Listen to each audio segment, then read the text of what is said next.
So while I was in Newport, my winch stopped working on me. We were in a thunderstorm and I was trying to drop anchor, and of course, it didn't work. It started to make this really slow noise, like, and then I tried to get the anchor back up, and then I heard this thud, and it started to go thud, thud, thud, and I heard something drop. So that's not good. So I'm gonna be taking apart my windlass, maybe fixing or maybe just replacing it, I'm not sure. It's a Maxwell 1000. No, sorry, 1200. And they've been replaced a number of years ago with the Maxwell 1500. And I'm told that it's a easy swap out. It's almost directly the same windlass. So I'm gonna see if I can fix this one, or at least look at it. And if it's too far gone and I don't feel like dealing with it, I'm probably just gonna replace it. That cap comes off, and then this screw was actually very loose, and this is a little washer. It's kind of concaved, so put those aside, and then this will come off. I have to take this out to get to the windlass. Just cutting the sealant right now along the cut. This goes to the hydraulic fluid down to the power thruster. Gear oil.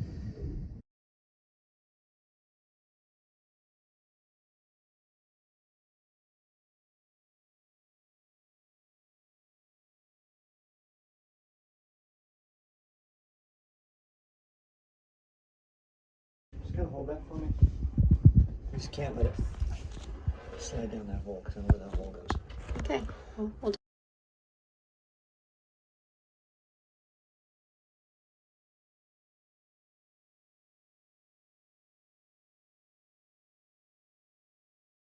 This is interesting. This is my motor. Yeah, this is the motor. And there's the rest of the motor that fell. And it's supposed to be hooked up to that housing up there. That's what I heard fall before. So, so yeah, I gotta figure out what I'm supposed to do with this now. So I need to make sure I have no power there before I play with this thing.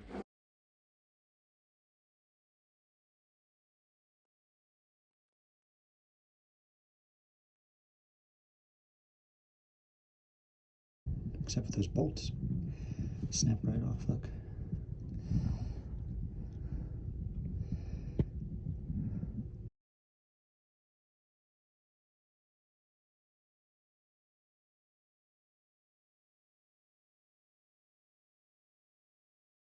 I'm removing these 4 bolts to pull this windlass out. That one in the corner, what a weird way they actually, looks like the fiberglass was made that way so they could fit that in there. Like some design flaw where the bulkhead was like too far aft. It's gonna be fun getting that out. The other 3 already are loose, which is good. But there's always one, so that one's gonna be a challenging one. He is doing this out on the mooring. What? The fog is coming in. Yeah, it is. And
See that screw? That's the one that's gonna be a pain because I can't get in there. Freaking get in there. Get in there. So this was just stuck up here with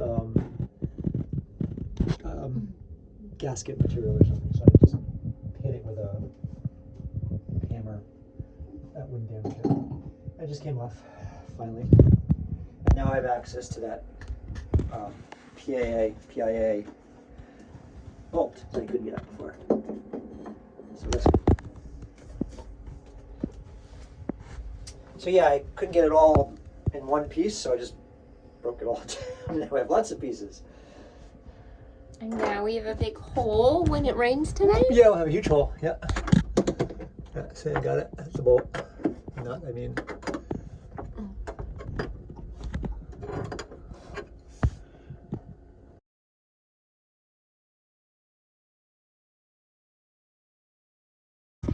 Okay, so this plate, right, not plate, it's part of the windlass. It came off the deck plate pretty easily. I just stuck a screwdriver in here and wedged it out. And now, once I get all those screws off at the bottom, this will just slide right out. After removing those screws, I was able to pull this right out. And then also I realized that this anchor plate thingy is not very well bonded. So I'm going to clean this up and rebond this, because I believe I can probably get water in here and down in here if I don't. So the next step of the process is to clean up the areas that I'm going to put stuff on. I'm cleaning up this area. This is the old gasket, liquid gasket material. It's not really, it's, the bonding material, whatever you want to call it, that was underneath the deck plate. I'm just using acetone. Acetone is a great, very, very polar solvent, so it works really well with these types of bonding agents. It dissolves them right away and makes them easy to get off. So that's what I'm doing right now, is just cleaning up this area. But I don't have a scraper, but I do have a cheese knife. So it's a scraper. And I found this in the pantry. I think this is for pastries of some sort. Don't tell Mary Beth I'm going to use it, although she's going to edit the video, so I guess she'll find out. But if it works, who cares? Unfortunately, I wasn't able to salvage the existing windlass that I had. I think I bent the shaft, or the shaft was bent. I looked back at my survey, pre-purchase survey when I bought the boat, and it had a note to check the windlass because it wasn't allowing the anchor to free fall. So that should have been an indication there. And I totally forgot about it. I didn't do anything. I didn't service it. I didn't look at it. So I don't know. But I wasn't able, I rebuilt it and I put it back up in the boat and everything, and it's still bound up, so I can't use it. So I purchased another one, and here it is. It is a brand new Maxwell Vetus VW 1500. And I'm told through other people who have installed these on 470s and the manufacturer themselves that this should be an identical fit for the old one. Yay! I'm hoping. So I'm opening up the package. Well, so you can see I've opened it before, but I'm doing it for your benefit. And what I bought comes with 1 foot switch, which I need 2, but I'm just going to use the existing one, so I really don't need any. Comes with a new 135 amp breaker, but I have an existing 135 amp breaker, luckily, so I don't have to do any of that, which is good. Comes with a new bar, which I'm still not really sure exactly what that does, because the other windlass never worked right, but I'm sure I'll figure that out now. Comes with a lot of styrofoam. And then, da-da-da, there it is. Let's get zoom out, there we go. Here's the motor, and that's the piece I thought that I could originally just replace on the other one, and I would have, but I couldn't get it to work. So, and here is the unit itself. I looked at the schematic of it already, the instructions, and it looks almost identical. There are a couple differences. on it, but it's the wattage is higher. It's 1500 watt instead of 1200 watt. The original one was 1200 watt. But I'm hoping it installs easy. It's a lot lighter. And it looks like it's more compact. So that's what I'm doing. Yay! And it comes with a box of stuff. And then another few packages of more stuff. It also comes with a gasket too, which is in another package. So that's what I'm doing. Wish me luck. Now I'm going to play with a new one. I have the deck plate on. I bedded it. I didn't show that. I forgot to do a video of it, but it's really easy. I just make sure the fiberglass is all cleaned up. I used some 3M 4000 quick cure. That cures very quickly. And I just put it on the bottom of the deck plate. I'll show you. But now I'm over here, and I'm just unscrew this, and this will pop off. I'm just going to pop this into the hole and make sure everything fits. So before I install the new unit, I'm going to check my electrical connections. The first thing I needed to do, which a fellow boater reminded me of, and I'm so glad that I don't have to run any wiring, but since the old unit was 1200 watt, it required a smaller gauge wire than what at the time. I think he said it was a 4/0 gauge wire. And since this is 1500 watt, it increases the gauge wire that you need to run the current to the unit to not cause a fire. And he calculated it, and I'll probably go back and check just so I know how to do it too. But there are tables you can use, I know that, based on the current draw that you have and the distance that it is from your power source to the actual piece of equipment that you're powering. Because the longer the wire, it causes more resistance, and the thinner the wire causes more resistance. So if you increase the wattage or the power of the unit that you're using, you have to increase the thickness of the wire. But luckily, I didn't have to because I have one AWG wire, thank goodness. Whoever installed this way back when, they upped the wire, so I don't have to run any wires. That's good. So now what I'm going to do is I'm just checking my connections, pulling them all off, kind of roughing them up a little bit if I see any rust or anything, or just kind of scuffing them up, and I'm putting some dielectric grease on them. Stuff. So these right here are my foot switches. So what I'm doing is I'm taking each one of those connections off, here and here and here, and just checking them and putting some dielectric grease on them. The same thing over here for the solenoid that controls the direction of the winch. I'm doing the same thing. I have connections here and here. I've taken these off already. I'm just popping them off. They just unscrew pretty easily. And I checked them. They all seem really good, but I'm just putting some dielectric grease on them. And I did that as well on the power side. You can't see the terminals, but I did that on this side. And I'll do it on this guy here, and then these two here, which I put electrical tape on before, so that they wouldn't touch each other, or if they did, it would have a fire or a spark. And I'll do that on this as well. So that's the first part that the new windlass fits in the existing holes. But Houston, we have a problem. As with boats, there's always something. So I'll show you down below. The bottom doesn't sit flush with the deck plate here. This and it won't, because there's a long bolt that sticks out down below and is keeping it from sitting flush. This is the new windlass. It actually went in very easily, went in the holes, existing holes. I had to do the deck plate and again rebed it and stuff, but that's okay. The problem I'm having is this again.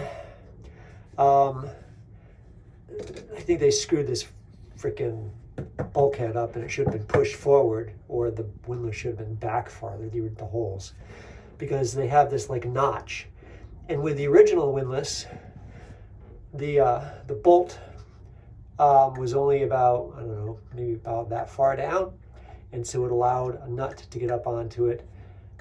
These are much longer, and it pushes down, and it's actually pushing up against the bulkhead, which is disallowing this unit from, you can see it, but you can see this play there, but sitting flush on the deck. So the only thing I can think of is I have to cut this stupid bolt. So guys, I slept on it, which is always a good thing, and I didn't think about it, and it came to me. I was on the old windlass on the plate. I'll show you. Like I said, there are smaller studs, and on the newer one, there's a much longer stud, and I was luckily able just to swap them out, which was yay, just pretty cool. So here's the new stud that was on the new winch. And if I hold it up against the old stud, you can see it's much longer.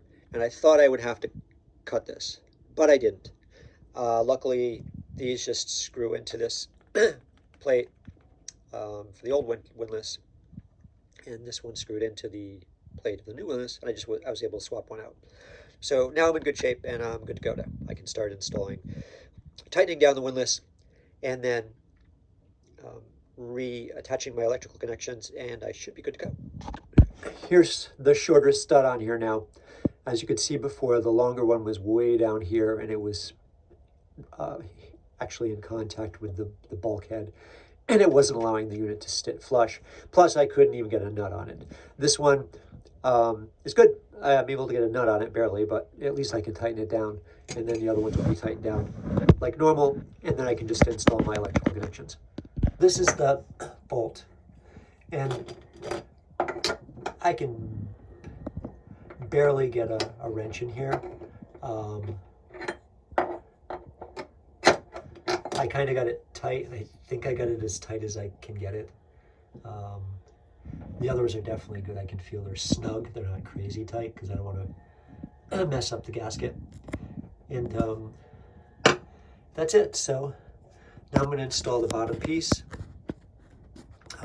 install the top clutch cones, and try her out. I applied grease to the appropriate places that it said to on the manual, which were the shaft, of course, this piece that fits in the bottom piece, the threads on the gear housing, the worm gear in here, over here, where eventually the motor will hook into. And that should be good. The next step is to install this little pin up into here.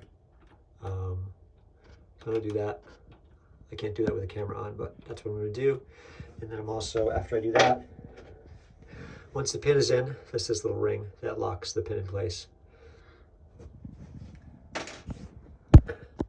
Okay, now you can see the pin is in. You can't really see it, but there's a pin up there, and this little lock spring is on there. And that's, I guess, all that holds it in, which is kind of weird, but that's the way they made it, so hopefully it works. Last step in this is to spray some corrosion inhibitor on there. It actually, in the directions, it says it would void the warranty if I didn't do that, which is kind of interesting. It said CRC, I think it was 9037 or 3097. I couldn't find either, but I found the CRC product, Marine Heavy Duty Corrosion Inhibitor, and I just sprayed some on there. And like the directions say, it just creates a coating, a kind of brownish coating, and it's supposed to dry to like a film. So I'm going to wait for that to happen and see what happens with that. So here's the product that I'm using, Heavy Duty Corrosion Inhibitor, and the directions just say sprayed on. And I don't know if you can see that very well, but I sprayed it on here. It's kind of brownish, where over here I didn't spray it on yet. It's kind of shiny. So I'm just going to wait.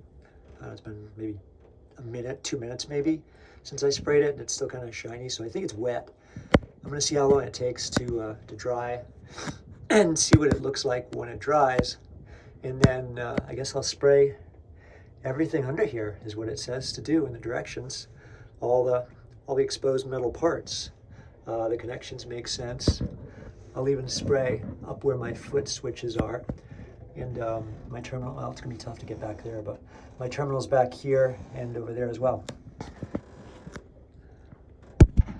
So now I'm back up on top of the deck, and I need to install my chain wheel down here. So I gotta pull this cap off. There's a little screw underneath it. There's a little washer. Actually, here we go. I did that part. Screw, washer, and then the drum comes off, and then there's a clutch cone under here that will come off. The top one I need to take off, and then the drum wheel will sit on top of it. Right. You see how free this is spinning? Whee! That's what it wasn't doing on mine, remember? It was like all jammed up. So this is what it's supposed to be. Next the drum comes off like this. Whee! Look how easy that comes off. That's great. Gosh, to think of the hours I spent trying to work with that other one. And there's another key in here, which I'll have to be careful to take that off as well. And there's another ring here. And then underneath, I believe, is the clutch cone. These little snap rings. I don't have a nice little snap ring remover tool, so I'm gonna have to do it with, I think I have some needle nose pliers, really fine ones. If not, I'm gonna have to buy one, because these are a pain in the butt to get off. And if you and then if you don't do it right, they go bing and they're off, and you have to buy a new one. So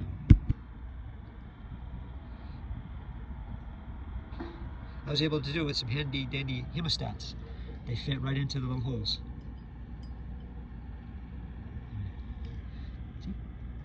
I can't see outside, but they fit right into the little holes and open the spring.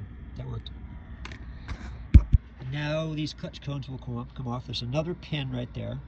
Key, actually they call it, which is gonna probably fall out. No, so I'm just gonna move this clutch cone, gonna grease it, and then I'm just gonna leave the other one down there. I'm just gonna grease that one, then put my chain wheel on top. So I'm gonna put on my proctology glove. Haha, just kidding. Or my evil Michael Jackson glove, right, because it's black. And then I put that on my right hand, and I'm gonna grab some grease and throw it on this clutch cone. Now a little clip goes back on. I'll do that with my hemostats, because that's what I have. See, they work really well, actually. And you know it's back in when you hear a little click, which I just heard. So I know it's in, and that's not going anyplace. And now I'm gonna put my key back here and install my drum. The drum is back on, and as you can see here, the drum is always engaged. So the drum doesn't have any slip on it. And it doesn't need to, because this is if you have an anchor rode that's a line, or maybe a mooring line or something, and you take like maybe 2 or 3 wraps around this, and it's a friction thing. So if it's not really going to jam anyway. So this is always engaged. That's why you have those little keys in there. And then your chain wheel, like I said before, slips and slides based on the pressure, the downward pressure of this, which is going on right now, my clutch nut. And I don't think I apply any grease on this, although I'm going to. I'm going to heavily grease everything. Too much grease, not possible. So I put the drum back on, I put the little washer, put the screw, and the cap, and that should be it up here. Now I just have to go down and hook up the electrical. All the connections are rehooked back up. F1, F2, those are the power. I think it makes it go reverse. And then my ground here, and this goes back to the solenoid, and my solenoid is there. And I didn't mess with any of this other than taking all these wires off and just cleaning them up a little bit, sanding the terminals and putting dielectric grease on them. And I think I'm good to go here. The thing moves a little bit. There's some wobble to it. I can't tighten this anymore. It's just a hand tight screw. So I'm gonna try it. Wish me luck. Switched on the breaker. I don't see any smoke, so I'm gonna go up topside and try windlass. The moment of truth here. Everything's installed down below. An up switch and a down switch. She goes up. And she goes down. Yay! Success! Successful installation. It works both ways. I check the anchor. Everything looks good. Everything's still tight. Cables are good. So good to go. Just wanted to show you, as I was doing this, I cleaned up a little bit, but just the complete, total chaos that happens anytime you do anything in a boat. I don't care what it is, the simplest thing, because you have to, your tools or whatever you need are in these unorthodox places. It's not like you could just go down to your garage and, you know, open up your toolbox and find your tools. They're stashed away in various locations, you know, in these little containers. I have some tools in here. I've got some tools in here. Because you can't put everything in one location. You just don't have the space. And I had some sockets over in here, and I had some grease over in there. But, you know, I'm going to clean this all up. But just, you know, total chaos is what happens to the boat anytime you try to do something. So I wanted to show you that part because that's all part of it too. But it's okay. This really great satisfaction in doing it yourself. All right, that's it, guys. I installed the windlass. Well, I pulled out the old windlass, the VW 1200, which I believe is the original windlass from when the boat was built. It was all messed up. The shaft got messed up. It wasn't quite right when I bought it too, because I remember the it was actually I remember the surveyor talking about it, saying that it's not quite free falling. It might need some service, and putting a note on my survey too. And I totally forgot about it. I just neglected it for another 2.5, 3 years, and that's what happens when you neglect things on a boat or anywhere in mechanical, is they fail when you most need them, which was last year in Newport Harbor. I think I put a video when I was trying to deploy the windlass, and it just ground to a halt, and then I heard this thud, doom, and later on I found out that it was part of the inside of the motor that had fallen out. So I thought I spent a lot of time trying to rebuild the windlass. I thought I could. It was actually very easy, but I think the shaft might have been bent because I just couldn't get it to the chain wheel or the pawls or the capstan. I couldn't get anything to work freely like it should.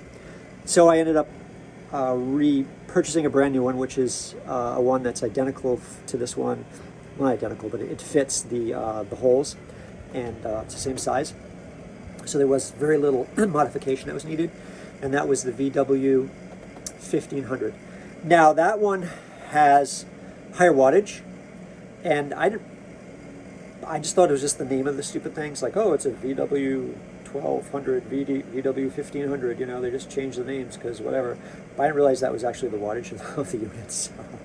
But luckily I had the size wire that I needed, the 1/0 cable, the 1 AWG, because some people said, oh, well, check your wiring, because the old one required 4 AWG. And I was like, oh, geez, I hope I don't have to rewire it. But I didn't, luckily. So I had all the right wiring. I had all the right circuit breakers. So all that stuff I could avoid. And it was just the process of pulling off the old one, which was a bear in some cases, and then that slight modification to the new one, which actually wasn't even a mod. I realized after the fact, looking at the old windlass, is I mentioned that all the bolts are shorter. You know why they're shorter? Because someone cut them. So I realized it until I looked at them. It's like, oh yeah, these babies have been cut.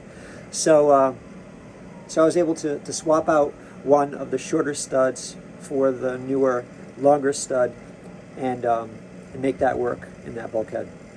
That's a wrap. I hope you guys enjoyed this video. Hope you found it useful. Like, subscribe, join, whatever you want. Comment. Let me know if you want to see anything else. And I will see you next time. Bye-bye.